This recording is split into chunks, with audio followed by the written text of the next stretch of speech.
The day I returned. I am an old man now. My hair is white and my hands are weak, but my heart remembers everything. One day I decided to return to my village. It had been many years since I left. I wanted to see it again. The road to the village was long and quiet.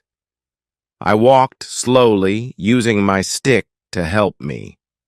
The trees were taller than I remembered, and the air smelled fresh. I thought about my childhood as I walked. I thought about my family and friends.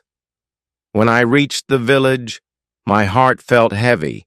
The houses were broken, the streets were empty, the fields where we played were full of weeds. It was not the village I remembered.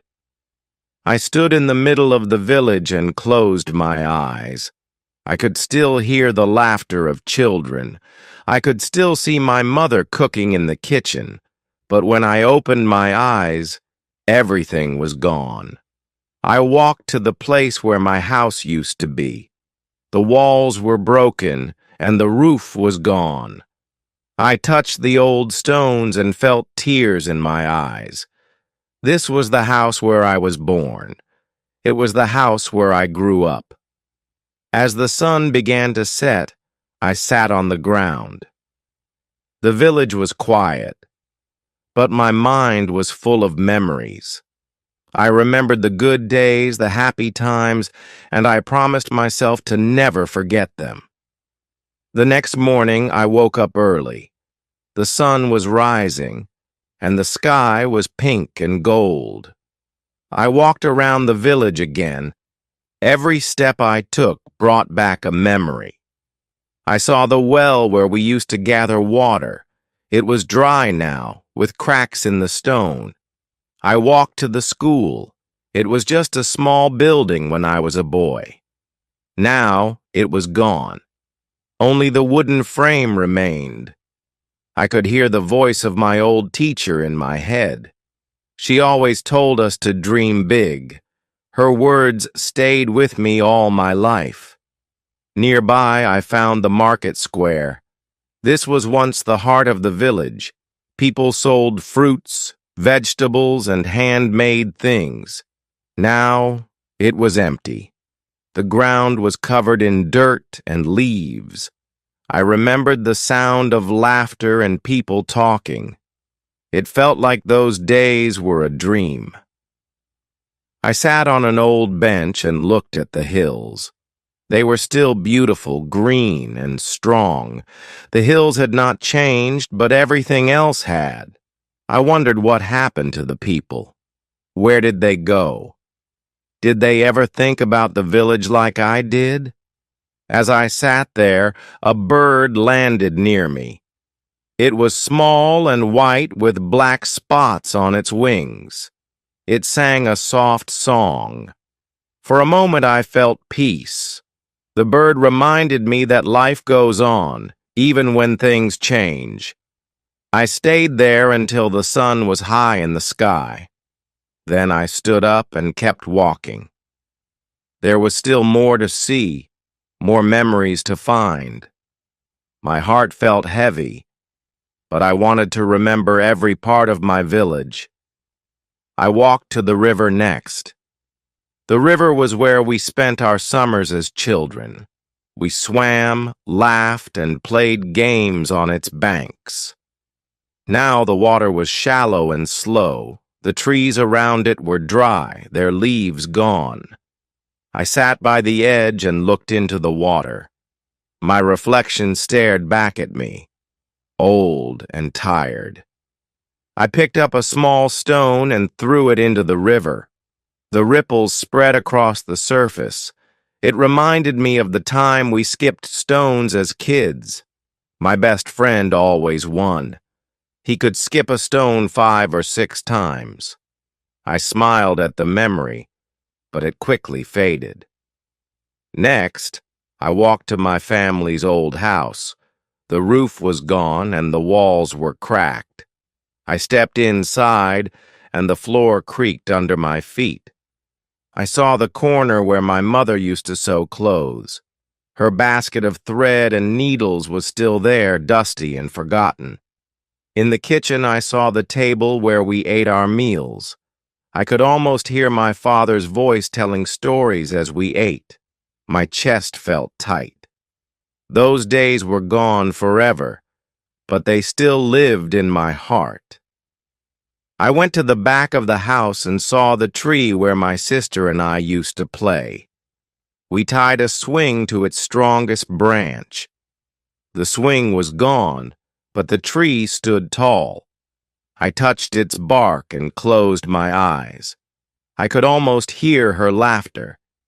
As I stood there, the wind blew gently, carrying the scent of the earth. It reminded me of the good times, but also of how much had been lost. The village was no longer the place I knew. It was a shadow of its past, but it was still my home. I walked to the school where we used to learn and play. The building was still standing, but it looked sad and lonely. The windows were broken and the doors hung open.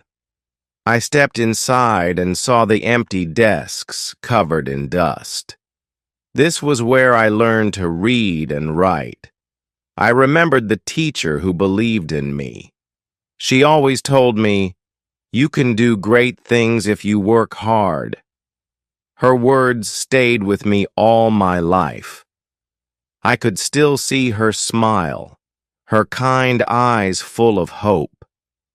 It was hard to stand there, surrounded by silence.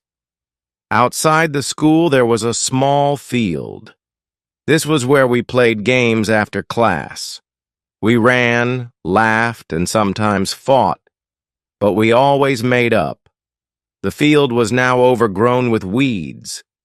It seemed smaller than I remembered, as if the years had taken its strength too.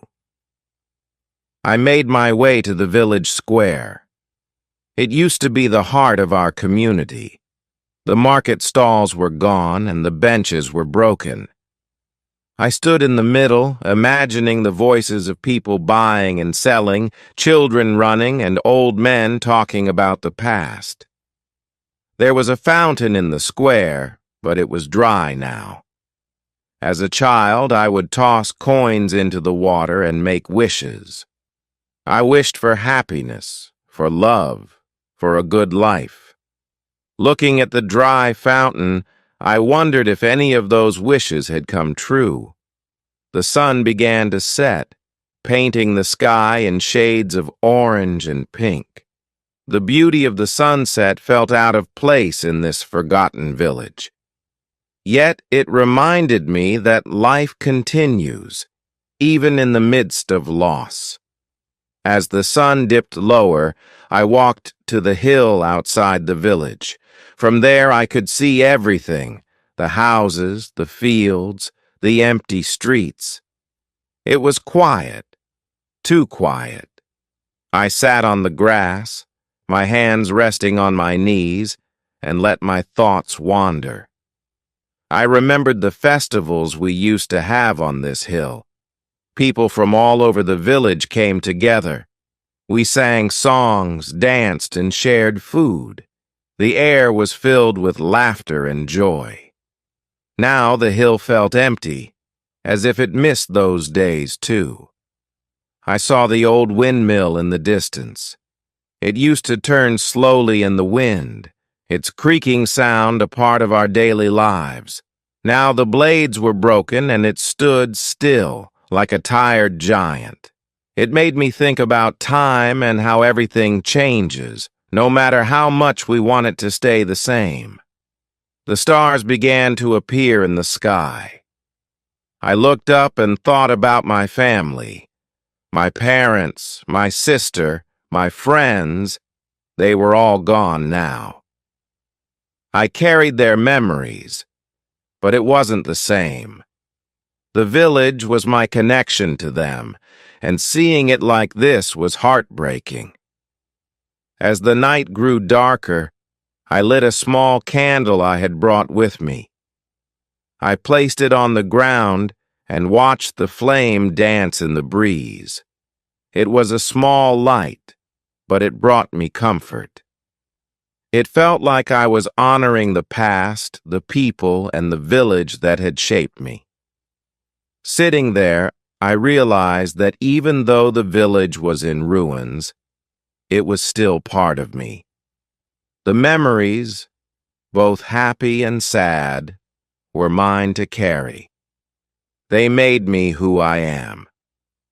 I took a deep breath, letting the cool night air fill my lungs, and promised myself to never forget. The next morning, I walked through the village one last time. The sunlight touched the broken walls and empty streets, giving them a soft golden glow. It felt as if the village was saying goodbye to me, just as I was saying goodbye to I.E. stood in front of my childhood home. The roof was gone, and the walls were cracked, but I could still imagine it as it was before. I could hear my mother's laughter, smell the bread she baked, and feel the warmth of my father's hugs. These memories brought both pain and peace to my heart. Before leaving, I went to the small well in the center of the village. It was dry now, but when I was a boy, it was the heart of our community. People gathered there every morning, filling their buckets and sharing news. I ran my fingers over the stone edge and whispered a quiet thank you for the water, for the life, and for the memories. I carried a small bag of soil with me as I left. It was from the garden my father had planted many years ago. I wanted to take a part of the village with me, a piece of its soul, so I would never feel too far from home. As I walked away, I turned back one last time. The village looked small from the distance, surrounded by hills and trees. It felt like it was part of the earth, timeless and eternal, even in its silence. I knew I could not change the past, but I could carry its lessons and love with me. The village had taught me strength, kindness, and the value of memories. I closed my eyes, whispered a prayer, and let the tears fall. Though the village was gone, it would live forever in my heart. And as I walked into the future, I carried its spirit with me, knowing it had shaped the person I had become.